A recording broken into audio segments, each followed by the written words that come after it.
En Antiguo Cuscatlán cumplimos nuestras promesas. En los últimos 3 años hemos cambiado de alumbrado público a luminarias tecnología LED, amigables con el medio ambiente. Tu seguridad nos importa, por lo que desarrollamos el proyecto Smart City con centro de monitoreo y botones de pánico.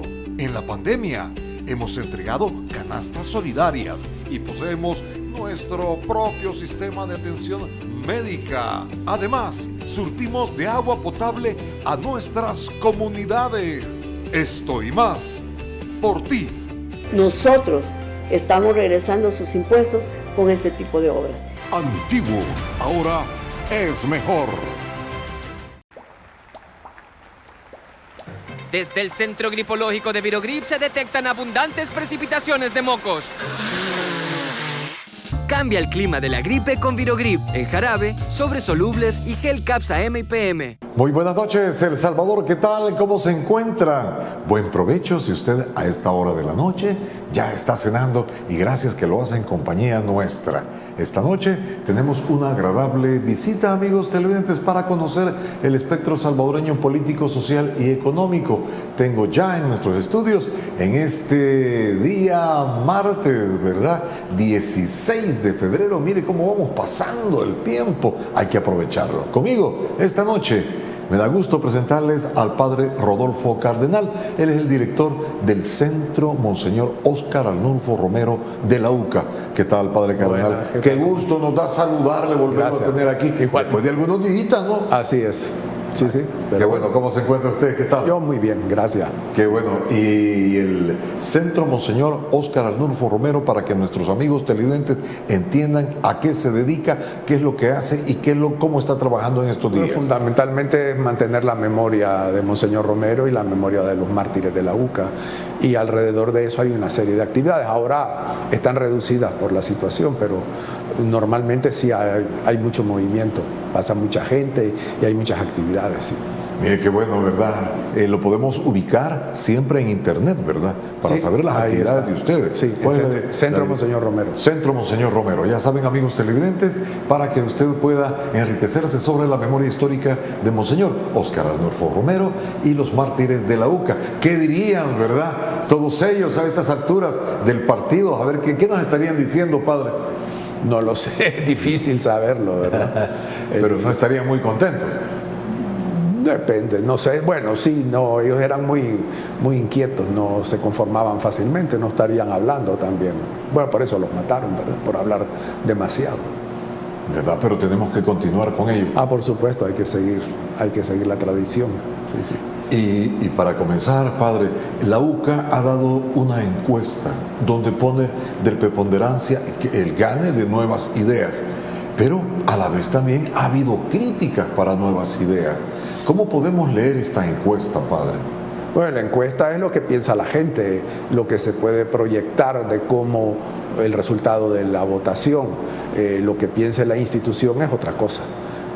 No tiene por qué coincidir la opinión pública, que es pública, es la opinión de la gente, con la opinión de la institución o como la opinión de cualquiera de nosotros, que puede contradecir o estar de acuerdo, ¿verdad? Lo que da la encuesta es una muestra de cómo se proyecta que va a ser el resultado de las elecciones, nada más.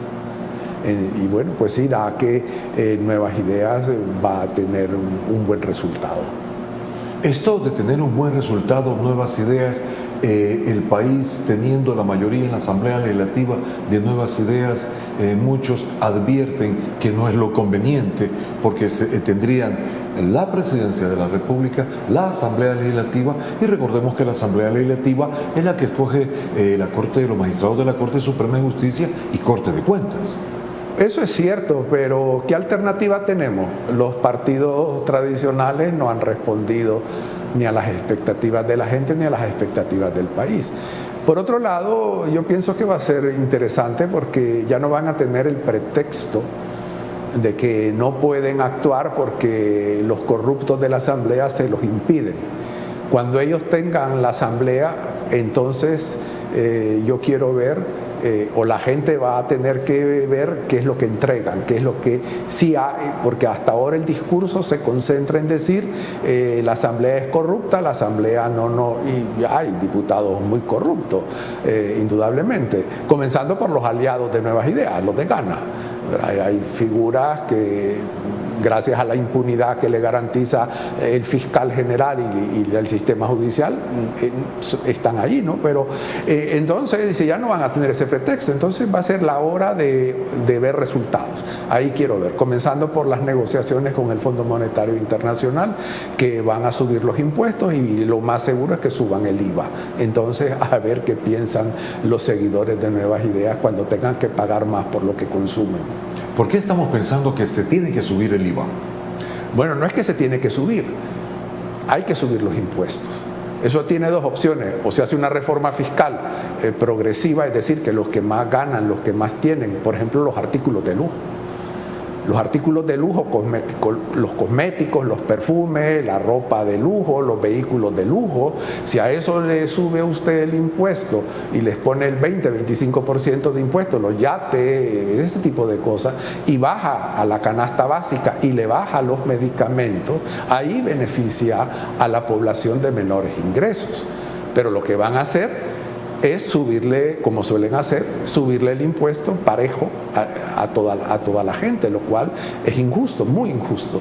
Hay otras opciones, por ejemplo, el impuesto predial, es de los pocos países latinoamericanos que no tiene impuesto predial, o el impuesto sobre las gerencias, que Cristiani lo quitó. Arena lo quitó. El impuesto sobre la gerencia está comprobado que las mayores fortunas se han generado a raíz de las herencias. Por lo tanto, eso ni genera crecimiento económico ni genera empleo. También se puede subir impuestos o poner impuestos a los que viven de rentas o de capital financiero. Entonces hay opciones, pero no se van a atrever. Nunca se han atrevido, ¿no? Eso no, van a cargar sobre el IVA, estoy casi seguro. ¿Por qué no se atreven a hacer esto? ¿Por qué no se atreven? Porque eso es enfrentarse al gran capital local, a las multinacionales y al capital financiero. Eso no se atreven. Pero si estamos... Ojalá se atrevieran, ya quisiera yo, porque es lo correcto. En Estados Unidos grandes millonarios están diciendo, cóbrennos más impuestos. Cóbrennos más impuestos. Pero aquí y en general en la región, en Centroamérica, el gran capital es muy reacio a aceptar eso y los gobiernos son débiles, no se atreven. Pero dicen que son un nuevo gobierno, una nueva manera de hacer política. Sí, pero de nuevo, ¿qué hay?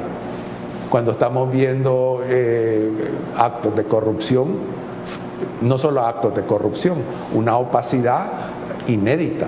Los gobiernos de Arena y del FMLN no habían mostrado esa opacidad, respaldada por la impunidad institucional, porque los protege la institucionalidad. Y estamos viendo nepotismo, los parientes están aquí y allá, con esto de la pandemia se han beneficiado los amigos de los altos funcionarios. Es decir, lo de nuevo es un decir para los ingenuos, pero de nuevo yo no le veo, es lo mismo de siempre con otro disfraz, ¿no? O como dijo alguien, un campesino dijo, el infierno es el mismo, el que es distinto es el diablo. Ahora bien, subir el IVA, usted está castigando a las grandes mayorías, más ahora en pandemia. Creo que es inverosímil. Indudablemente, pero por una parte el gobierno no tiene liquidez, necesita dinero. Pero si ha tenido el mayor... Pero ya lo agotó, no lo tiene. ¿En qué? Eso pregúnteselo a ellos a ver que se lo digan, pero porque no lo quieren decir.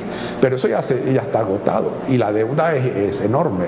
No solo la que va a tener que pagar este gobierno, sino la que vamos a tener que pagar durante décadas para poder saldar esta deuda que se ha generado ahora. Es cierto que la situación de crisis de la pandemia ha generado gastos extraordinarios, pero también ha habido mucho despilfarro. Hay mucho despilfarro y hay mucha corrupción.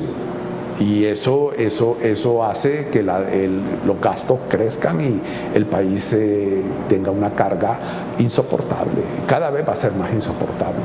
Históricamente, cuando nos suben los impuestos, hay una manera de explosión social. Bueno, eso es una posibilidad. En Costa Rica ya la hubo y tuvieron que retroceder porque también acudieron al Fondo Monetario Internacional. En Guatemala hubo protestas callejeras contra el presupuesto que presentaron para este año. Yo aquí todavía no veo más que la gente no está por la protesta, excepto las que organizan Nuevas Ideas, los candidatos de Nuevas Ideas. La gente está más por irse del país y en cuanto puedan se van a ir, se están yendo. Es la única opción que está quedando. Es la única opción real que le tienen.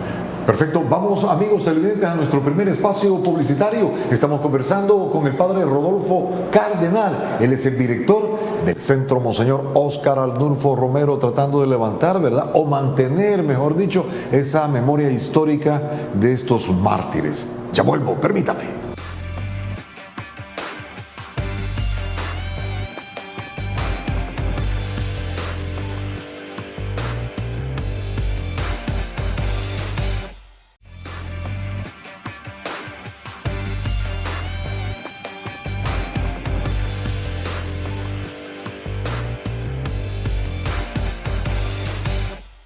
Sigamos conversando, amigos televidentes, con el padre Rodolfo Cardenal, director del Centro Monseñor Óscar Arnulfo Romero. Si bien es cierto que las encuestas dicen que él gane de Nueva Idea, ¿qué piensa la UCA como tal?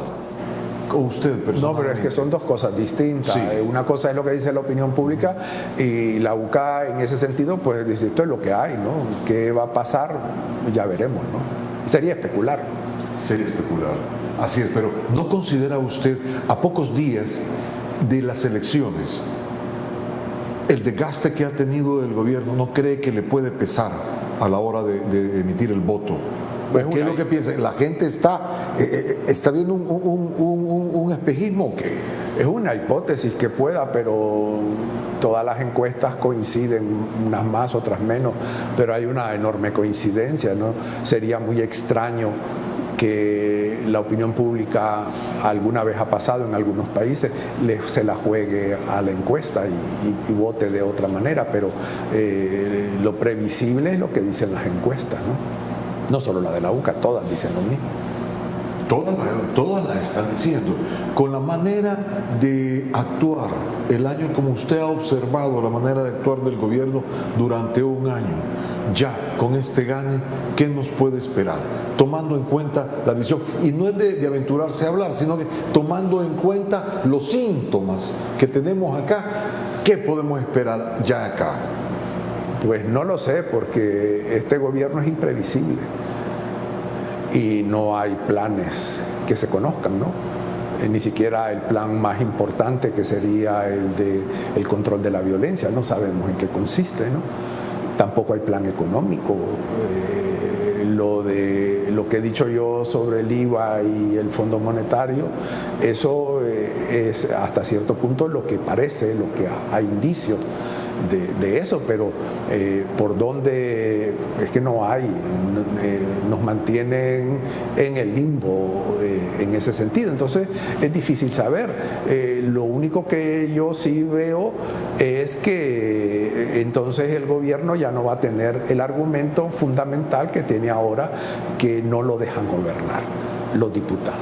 Entonces él va a tener diputados suficientes para aprobar la legislación y entonces le corresponde entregar resultados, ¿verdad? Que es todo lo que anuncia, pero no concreta, de un bienestar, de un país que va a progresar económicamente, etcétera, etcétera. Entonces, es sorprendente, en esta época de la pandemia todas las economías están en recesión, es extraña la que no está en recesión. Bien, ¿cómo vamos a salir de la recesión económica? ¿Qué plan concreto hay? ¿Qué expectativas hay? Es una incógnita, ¿no? Entonces no sé, no puedo responder. Y por eso mismo que usted está señalando que no se sabe, que hay mucha incertidumbre, creo que por eso, ¿cómo le parece a usted, cómo usted lo ha tomado la intención de algunos diputados de la Asamblea Legislativa de destituir al presidente por incapacidad mental? Otros están pidiendo antejuicio. ¿Es una cosa coherente o es nada más politiquería para llamar la atención más? Es una posibilidad que está en la Constitución. A Estrada Cabrera en Guatemala ya lo destituyeron en las primeras décadas del siglo XX por incapacidad mental. Es el único caso que yo conozco en Centroamérica. Bueno, Serrano fue obligado a renunciar, pero por corrupción, Estrada Cabrera fue inhabilitado por el Congreso. Eso es el único caso que yo conozco en la historia centroamericana. Es una posibilidad, es errado pensar que ese es un golpe de Estado, porque está en la Constitución. El golpe de Estado es arrebatar el poder por la fuerza violentamente, pero es una posibilidad que está en la Constitución. Por lo tanto, se puede usar. Ahora, cuando hicieron la propuesta no tenía consenso político, y si no hay consenso político, pues se fue al archivo, que es lo que ha sucedido, ¿no? De todas maneras, no es solamente, el problema no reside solamente en una sola persona, sino es una estructura que está ahí, que es difícil de manejar, sobre todo por la parte económica, de la cual casi no se habla. Pero la situación económica es apremiante: desempleo, hay más pobreza, hay hambre, las enfermedades ahora se resienten más por la pandemia. Por lo tanto, si uno comienza a mirar un poquito la situación del país, el abuso de las instituciones, venía oyendo en la ISUCA cómo la gente se queja de las multinacionales, de la telecomunicación, que les cobran más de lo que deben, que no responden. En barrios de Soyapango no hay agua, Anda no responde. O sea que la situación, si uno se comienza a verla desde la perspectiva de la gente común y corriente, es agobiante. Entonces, para eso no hay respuesta, ¿no? Pero el gobierno sí asegura que le han querido dar golpe de Estado. Ahí está en las primeras páginas de hoy día el periódico El Salvador diciendo: continúa la intención del golpe de Estado. Sí, pero eso es parte de la retórica de Casa Presidencial, porque el periódico es de Casa Presidencial. Esa es retórica para contrarrestar lo del 9 de febrero del año pasado, que le ha salido tan mal, le ha salido mal en el país y le ha salido mal en Estados Unidos. Y eso no es una mancha o un error estratégico que va a ser difícil de superar para el presidente y sus socios, ¿no? Ahora bien, nos hemos desayunado este día que, Estados Unidos, la administración Biden no recibió al presidente ni ningún funcionario, pero sí están recibiendo a los cancilleres de Honduras y Guatemala. ¿Cómo ve usted esta situación? ¿Es que quieren tener un alejamiento? No es un alejamiento, es decirle no estamos de acuerdo. No estamos de acuerdo. Desde antes de este viaje, malhadado viaje, cuando cambió el gobierno, Bukele apostó a Trump. Y con Trump se llevaba muy bien y le puso una embajadora de su estilo, y no se esperó que los demócratas pudieran ganar las elecciones. Y cuando llegan los demócratas, el registro cambia completamente. Lo que ha anunciado el gobierno sobre la política latinoamericana y de la región es completamente contrario al comportamiento del gobierno de Bukele. Por lo tanto, antes del viaje ya se le había complicado, a pesar de lo que está pagando de cabilderos en Washington, que estaba pagando con recursos públicos. Con recursos públicos, todos los gobiernos gobiernos lo hacen, pero este estaba invirtiendo fuerte. Pero claro, los cabilderos no pueden trabajar o no pueden presentar resultados si la realidad, y eso es lo que le falla a este gobierno, si la realidad no responde. Es decir, aquí puede decir lo que quiera, que lo dice. Hay un grupo de seguidores, como Trump tenía unos seguidores, porque este tipo de liderazgo exige fe ciega en el líder. Y aquí hay gente que confía ciegamente en que el camino y la salida para los problemas nacionales es el gobierno de Bukele, como Trump. Trump también, los seguidores pensaban que a morir con Trump. Bien, cuando esto cambia, aquí puede decir lo que quiera, pero en Washington, en los círculos de la Casa Blanca y del Congreso, está desprestigiado. Entonces, por la manera de los ataques a la prensa, por el discurso que mantiene Casa Presidencial, por cómo ha manejado la pandemia, la corrupción, etcétera, etcétera. Entonces, cuando piensa que enmendar la plana y se presenta, primero se presenta sin cita, eso ya es un error notable, pero se presentó. Y claro, los otros le dijeron que no, en parte porque están descontentos, es manera de expresar el malestar. Y en segundo lugar, para que no utilizara fotografías para la campaña electoral, que era obvio que también eso era una de las apuestas del presidente. Entonces dijeron no. Aparte que ese tipo de diálogo de alto nivel, eso se trabaja previamente a un nivel intermedio. O sea, si yo voy a hacer una visita, yo jefe de Estado, voy a hacer una visita a Washington oficial o semioficial y quiero hablar con el Consejo Nacional de Seguridad o el Departamento de Estado a un nivel, eso se prepara. Eso se prepara y hay diálogos, se preparan las agendas, los temas de interés, eso se prepara antes. Y después viene la invitación pero esto todo fue improvisado, imprevisible, así como se gobierna ahora desde Casa Presidencial, y claro, le dijeron que no. También es cierto que a los cancilleres de Honduras y de Guatemala les han leído la cartilla también, les han dicho, miren, tienen que resolver estos problemas, pero los han recibido. A otros no. A El Salvador no, así es. Ese es un mensaje. Es un mensaje diplomático clarísimo. Estaba leyendo en la prensa internacional que la reunión que tiene con el cuerpo diplomático para decirle dos cosas.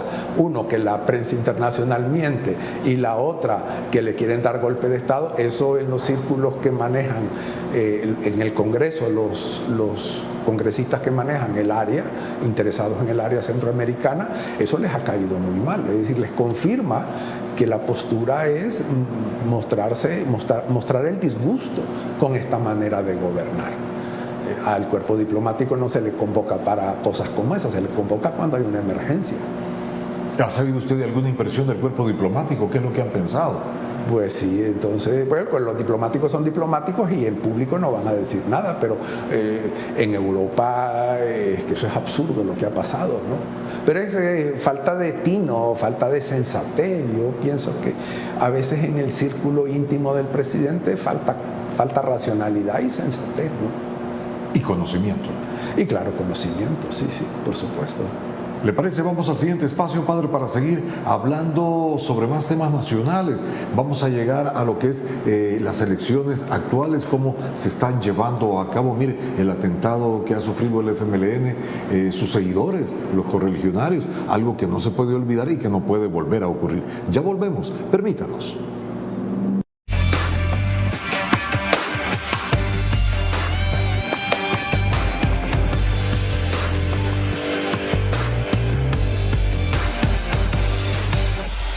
El diputado Jorge González tiene la propuesta correcta. Impulsaré desde la Asamblea Legislativa con los compañeros diputados para que por ley le demos término a las AFP. Me empeñaré para llevar el desarrollo con los jóvenes, porque los jóvenes son el hoy. Innovaremos para que los salvadoreños tengamos una vida segura. Cumpliré con los veteranos, ya que soy un oficial de grado coronel en la seguridad nacional, la seguridad ciudadana, que hay que darle protección a través del control territorial. Vota por el coronel y abogado Jorge González.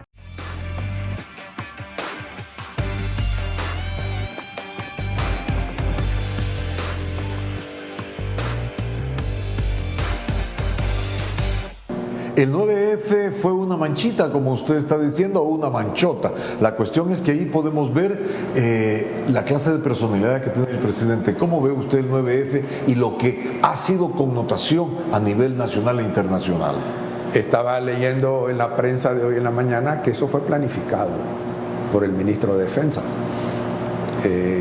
Uno de los diarios de la mañana da información de dentro del Ministerio de Defensa, donde dice que el ministro no dijo la verdad cuando lo interpretaron, que eso no fue del comando del Estado Mayor Presidencial, que eso fue planificado como una operación militar y fue llevada así a cabo. Por lo tanto, no solo fue el presidente, fue también el Estado Mayor, fueron los militares y fue también la cúpula policial que aceptaron jugar ese papel, que es anticonstitucional. Yo sí estoy claro que si no pretendía, y bueno, aparentemente lo que la fuente del periódico dice que era una demostración de fuerza apuntando a un golpe. Eso dice la fuente, yo no es que... Pero claro, eso si no fue un golpe, apuntaba a eso y eso es inaceptable en unos regímenes democráticos. Por lo tanto, después se transformó en el espectáculo de la oración y la salida a la tarima, etcétera. Pero sí, eso fue... Yo pienso que las diferencias que las tiene que haber entre la legislatura y el ejecutivo, y las hay en Estados Unidos en este momento y siempre las ha habido, hay que negociar. Negocian y llegan a acuerdos, pero este gobierno, este poder ejecutivo no le gusta negociar. Es lo que yo digo y lo que yo digo, y si no es lo que yo digo, no es, ¿no? Entonces así no se puede, un régimen democrático no se puede gobernar. Y se rompe la institucionalidad, con lo cual es desconcertante porque el gobierno de Bukele está rompiendo la institucionalidad que es la que lo legitima y la que lo tiene en el poder ejecutivo, lo cual es absurdo. Pero bueno, este mundo de hoy se ha vuelto bastante absurdo. ¿Y cómo podríamos describir la personalidad del presidente de la República? No, yo no quisiera entrar en cuestiones personales, yo me fijo más bien como mandatario. Como mandatario y en sus acciones de mandatario, yo en lo personal no. ¿Y las acciones de mandatario cómo las podemos? Bueno, es lo que he estado diciendo, es imprevisible, no hay planificación, es un tipo de liderazgo. A mí me ilumina mucho compararlo con Trump. De hecho, los congresistas que le dirigen la carta reclamándole que baje el tono del discurso, que no incite a la violencia, lo comparan con Trump. Y por lo que he visto hoy también hay una fuente de los círculos de Washington que dice que es peor que Trump. Por lo tanto, lo comparan con Trump y en ese sentido es ese tipo de liderazgo que exige fe ciega en el líder y no cuestionar absolutamente nada de lo que dice, porque lo que él dice es la verdad, ¿no? Entonces, de esa forma es muy difícil tener un gobierno exitoso y sobre todo si es verdad darle a la población, sobre todo a la más vulnerable, darle ciertas seguridades, sobre todo en el campo social, ¿no? Inversión social y eso es muy difícil hacerlo así, ¿no? Conseguirlo, pues. Entonces no sé. Históricamente las dictaduras no han terminado bien. Las dictaduras no terminan bien, suelen comenzar relativamente bien porque surgen de una crisis, pero terminan mal. Y todo lo que presuntamente bueno habían hecho se hunde. Cuando cae la dictadura arrastra consigo todo, ¿no?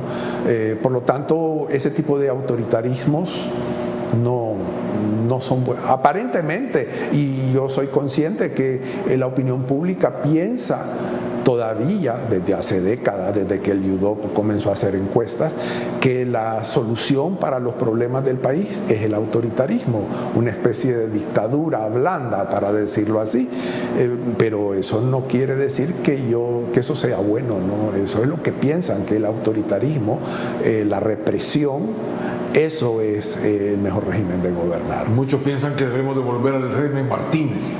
Bueno, eso la oligarquía de los años 70 y los militares que protagonizaron la guerra pensaban que el régimen de Martínez era el ideal, ¿no? En aquella época dijeron, si tenemos que matar 320.000 salvadoreños para evitar que cuestionen el régimen oligárquico, hay que matarlos, ¿no? Eso dijeron entonces. Por lo tanto, pero eso no es solamente la oligarquía, la sociedad como tal, la opinión pública, existe una convicción que el régimen autoritario es lo mejor y que la represión es lo mejor. Por eso cuando el vicepresidente quiere volver al reclutamiento, al servicio militar obligatorio, responde a esa mentalidad autoritaria. Es decir, lo que hay que hacer es someter a toda esta juventud al régimen militar para someterla, para volverla dócil, para quitarle la libertad, la independencia. Bien, los chinos, el gobierno chino también piensa lo mismo, o sea que es interesante ver ese tipo de relaciones que hay, ¿no?, entre situaciones distintas, de pensar que el autoritario es como la relación padre-hijo, los padres que piensan que la mejor manera de educar a los hijos es reprimirlos, castigar, golpear.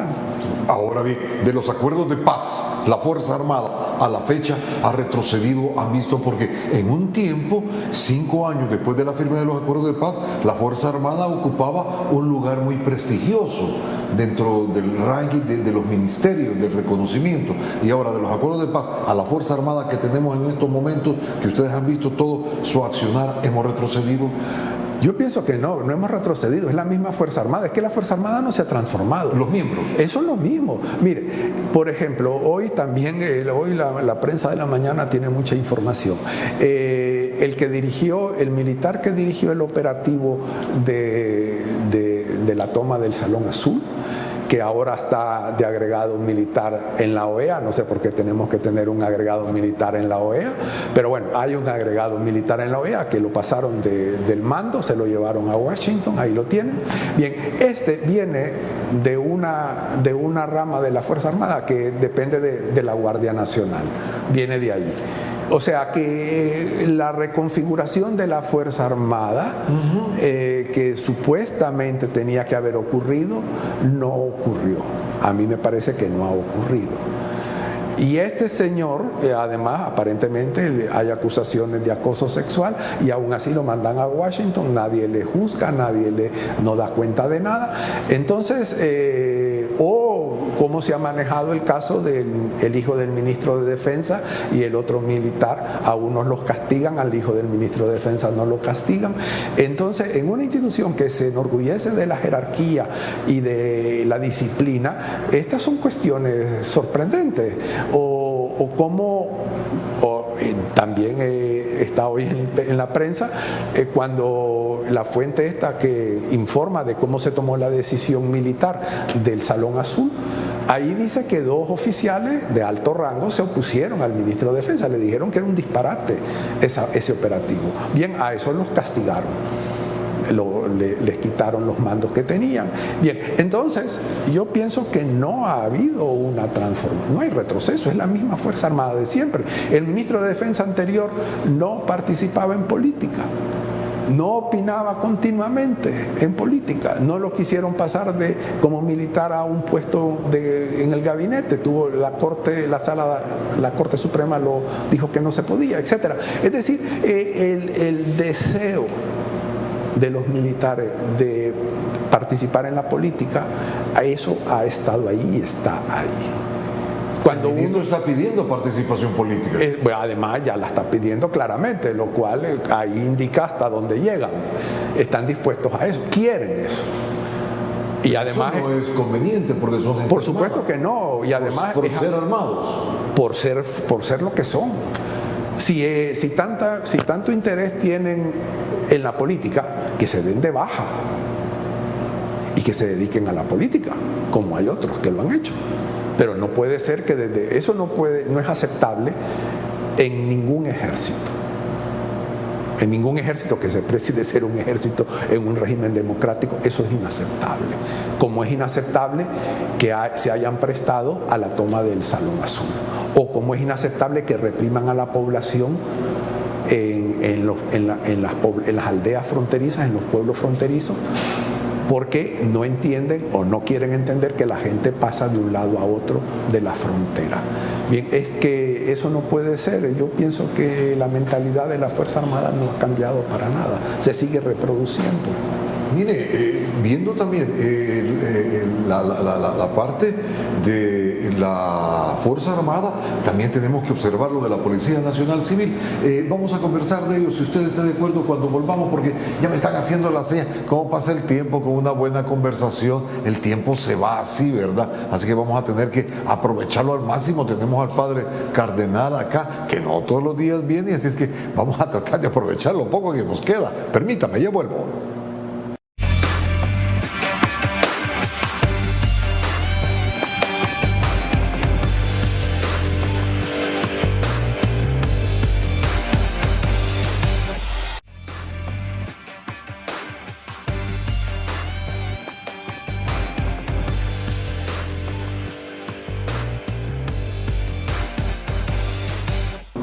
Pues bien, hemos visto una Policía Nacional Civil que no arresta cuando tiene que hacerlo, ¿verdad? Hemos visto una Policía Nacional Civil, no sé, bastante obediente, quizá al presidente de la República, pero también el presidente, mire, ya le ordenó la Corte Suprema de Justicia varias cosas, entre ellas el FODES, entre ellas publicar la ley de emergencia por el COVID, y no acata las leyes de la Corte Suprema de Justicia, y la PNC no actúa. ¿Cómo ves tú? Bien, está cooptada, la policía y el ejército están cooptados. Están cooptados, el presidente los ha cooptado, están a su servicio. Y en ese sentido es elocuente los tweets, cuando el presidente manda un tweet y le responden: en este momento cumplimos a sus órdenes, señor presidente. Y entonces, si el presidente no levanta el dedo y dice hagan esto y hagan esto otro, nadie se mueve. El gabinete, ¿ha oído usted a la ministra de Economía hablar alguna cosa? No, porque el presidente no lo autoriza. Es decir, se mueven según las indicaciones del presidente, ¿no? Entonces, porque está todo centralizado en su persona. Por lo tanto, ha cooptado, es decir, aparte de los seguidores, que es un buen grupo, un buen sector de la población, el gobierno de Bukele descansa en el ejército y en la policía. El ejército y la policía no están al servicio de la República o del Estado, están al servicio del presidente, los ha cooptado. Y el presidente, como ven ustedes, ¿quién puede poner, no sé, aquí la Corte de Cuentas pide, no se le hace nada, la Corte Suprema de Justicia manda resoluciones, el presidente no hace caso? Y es que es muy inteligente lo que ha hecho, porque ¿qué pasa? A mí me encanta el tema del tráfico. ¿Qué pasa en el tráfico? Se hacen giros que no se deben hacer, se pasan la luz roja que no se puede, etcétera. ¿Por qué se hace? Porque no hay policía que coaccione. Si usted tiene un policía en cada esquina y el que se parquea en la esquina, el que se parquea mal, el que hace un giro indebido, lo para y le pone una multa, entonces el tráfico comienza a ordenarse. Si usted, la Corte Suprema de Justicia dice hágase esto, la Corte de Cuentas, y no ha, ¿por qué? Porque tiene coaccionado, el presidente ha cooptado el poder coactivo, es decir, la policía y el ejército. Entonces, no hay nada que hacer. ¿Y cómo quedan las resoluciones de la Corte? En el aire. ¿Y entonces qué? ¿Es una república? No, es un fracaso. Es un fracaso, pero como está la fuerza del lado del presidente y tiene una popularidad relativamente importante, seguimos así. Es decir, vamos, en definitiva, esto corre el peligro de ser un desastre bastante importante. Es decir, no es solamente lo que está en juego aquí, es el futuro del partido oficial. Lo que está en juego aquí es el futuro del país. Y sobre todo el futuro de la mayor parte de la población vulnerable, que no tiene empleo o que tiene empleo malo, que gana poco, que está enferma y que tiene hambre, que no tiene vivienda, que no tiene tierra para cultivar. Eso es lo que, ese es el fracaso a donde va todo esto. La institucionalidad debiera estar al servicio de esta gente y no lo está. Y la oposición política no tiene autoridad moral para poder hacer ver. Bueno, antes de autoridad moral es que no tienen ideas. No tienen ideas y no tienen visión. Y el gran fracaso de Arena y del Frente, y ya los otros partidos son pequeñitos, el gran fracaso, Gana no cuenta porque no le interesa, Gana va a lo suyo. El gran fracaso de Arena y del Frente, y en ese sentido la derrota política que vienen arrastrando se la tienen merecida, es que no tienen ideas. No tienen ideas, no tienen visión política, no digamos autoridad moral. Para llegar a la autoridad moral primero hay que tener ideas claras y visiones políticas, y no las tienen. No tienen, y además son lentos resolviendo, pierden mucho el tiempo, son ineficaces. Entonces, y yo por eso cuando salen toda esta campaña electoral de que prometen esto y lo otro, es que me río y me da pena, porque una vez que están en el poder, sí no hacen nada, más que por inercia. Vamos, amigos televidentes, al último espacio. Volvemos con conclusiones y la despedida de esta interesante entrevista con el padre Rodolfo Cardenal. Permítame.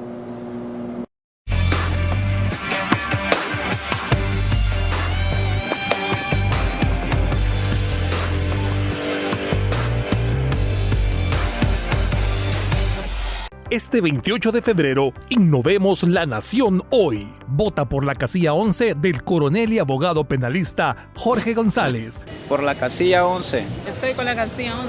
Estoy con la 11. Yo voto por el coronel. ¡Con el 11! Estoy con el 11. Nuestro país necesita al diputado Jorge González para llevar a la nación por el camino correcto. Vota por la casilla 11 del PCN.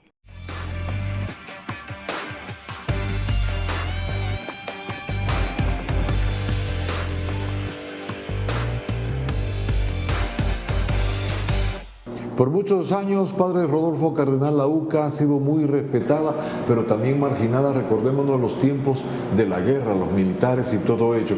Ahora, en la actualidad, hemos visto que el presidente de la República ha señalado a la UCA y se ha alejado y la ha marginado. ¿Cómo sienten ustedes esto?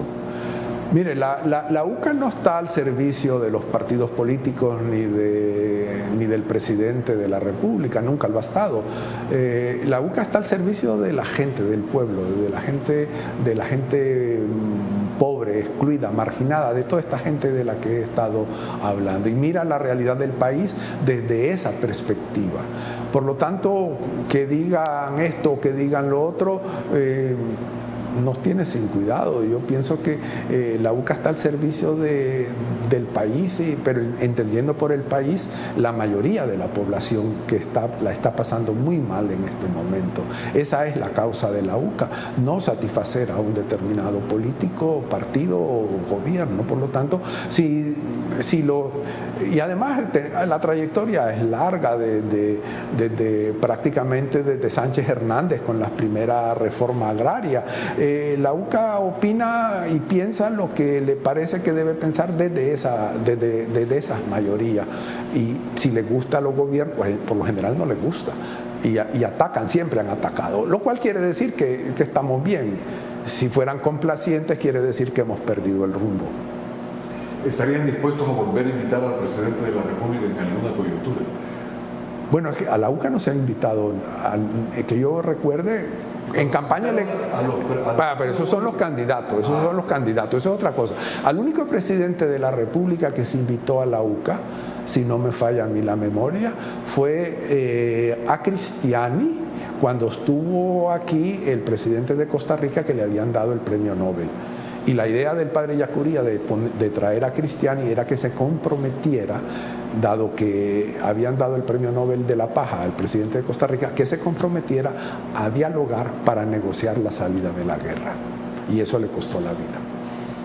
Vamos a seguir siempre viendo los comunicados y todo lo de la revista ECA, porque son insumos. Gracias, padre Rodolfo Cardenal. Lástima el tiempo, ya ve tan corto. Mire, si me quedó un montón de consultas que hacerle, pero otra vez será. Ojalá que tenga usted ese sagrado tiempo y nos venga a a dar sus apreciaciones, sus percepciones de la vida nacional. Muchas gracias, padre. Muchas gracias, buenas noches. Sobre todo, gracias a usted, amigo televidente, que ha estado con nosotros durante estos 60 minutos a través de nuestra señal positiva de Agape Canal 8. Recuerde, esta es una producción de Mix de Medios. Que tenga la mejor de las noches.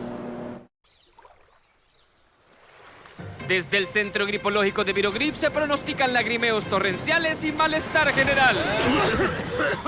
Cambia el clima de la gripe con Virogrip en jarabe, sobres solubles y gel Caps AM y PM. Cuscatlán, cumplimos nuestras promesas. En los últimos 3 años hemos cambiado de alumbrado público a luminarias tecnología LED, amigables con el medio ambiente. Tu seguridad nos importa, por lo que desarrollamos el proyecto Smart City con centro de monitoreo y botones de pánico. En la pandemia hemos entregado canastas solidarias y poseemos nuestro propio sistema de atención médica. Además, surtimos de agua potable a nuestras comunidades. Esto y más, por ti. Nosotros estamos regresando sus impuestos con este tipo de obras. Antiguo, ahora es mejor.